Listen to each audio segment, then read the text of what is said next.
तुर्की में आए भूकंप और उससे मची तबाही के बाद एनसीआर की जो हाई राइज सोसाइटी में रहने वाले लोग हैं वो परेशान हैं। उनका ये कहना है कि स्ट्रक्चरल ऑडिट होना ज़रूरी है। बिल्डिंगें काफ़ी पुरानी हो चुकी हैं और उसके साथ ही कई जगह पर पानी के रिसाव की समस्या है। हमारे साथ आलोक जी हैं जो फेडरेशन ऑफ एओए गाजियाबाद के प्रेसिडेंट हैं। आलोक जी, कितने दिनों से आप लोग, मैं देख रहा हूँ कि आप लोग इसलिए लेकर के कई लोगों ने धरना प्रदर्शन भी किया है, कितनी बार ये स्ट्रक्चरल ऑडिट एक्चुअल में हुआ है हाई राइज सोसाइटीज़ का? आज तक का बहुत-बहुत शुक्रिया। ये बहुत ही अहम मुद्दा आपने उठाया है।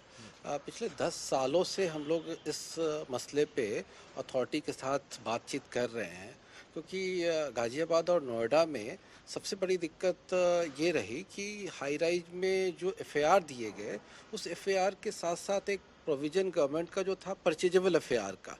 तो हमारा अक्सर ये अथॉरिटी के सामने ये बात हमने उठाई कि भाई, जो आप परचेजेबल एफआईआर 33% जो देते हो, बाय द वे आप सोचिए कि जब 20 फ्लोर की बिल्डिंग बनी हो और उसमें फिर 33% बाद में परचेजेबल एफआईआर दे दिया गया और 7 फ्लोर और ऊपर बढ़ गए, 6 से 7 फ्लोर।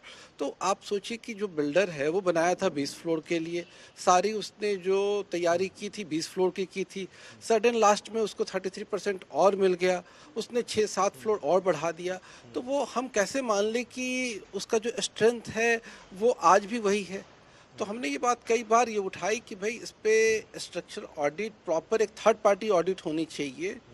दूसरा, कई बार सामने ये भी आया अथॉरिटी में हम लोगों के सामने कि जो सर्टिफिकेट एक दी जाती है इन्हें आईआईटी रुड़की वगैरह का, वो सर्टिफिकेट भी प्रॉपर नहीं है। कई बार सुना मैंने और अथॉरिटी के लोगों ने भी बताया कि भाई बिल्डर, क्योंकि वो पता तो चलता नहीं है कि ये असली है, कई बार नकली सर्टिफिकेट जमा हो गए हैं। तो उन सर्टिफिकेट की भी जांच होनी चाहिए, क्योंकि आप हादसा हो जाए उसके बाद हम लोग चिल्लाते रहें और हंगामा करते रहें, उसका तो कोई फ़ायदा नहीं है।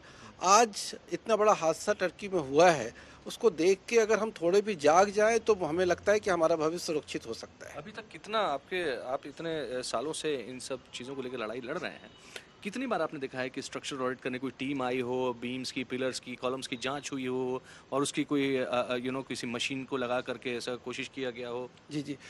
मैं कई बार इस टॉपिक पे जो जब भी बात हुई, मतलब मेरे ख़्याल से केवल एक अपार्टमेंट में स्ट्रक्चरल ऑडिट की टीम आई थी, लेकिन अदरवाइज़ ये अक्सर, हाँ, क्योंकि वहाँ अपार्टमेंट में काफ़ी दिनों से धरना चलता रहा और एक आध बार उसके बालकनी वगैरह गिर गए, तो वो उस हंगामे के बाद अथॉरिटी ने स्ट्रक्चरल ऑडिट कराया था। लेकिन मुझे लग रहा है कि ये मास लेवल पे होना चाहिए। हम तो ये कह रहे हैं कि अगर आपके पास फंड नहीं है तो आप अपील कीजिए और एओए से फंड ले लीजिए। हम लोग जहाँ भी एओए हैं, अपने स्ट्रक्चरल ऑडिट के लिए हम लोग कुछ खर्च कर सकते हैं, ऐसी कोई बात नहीं। लेकिन इसमें अथॉरिटी को एक पहल लेनी पड़ेगी, वो आगे आएँ और एक नोटिफ़िकेशन निकालें इस तरीके का।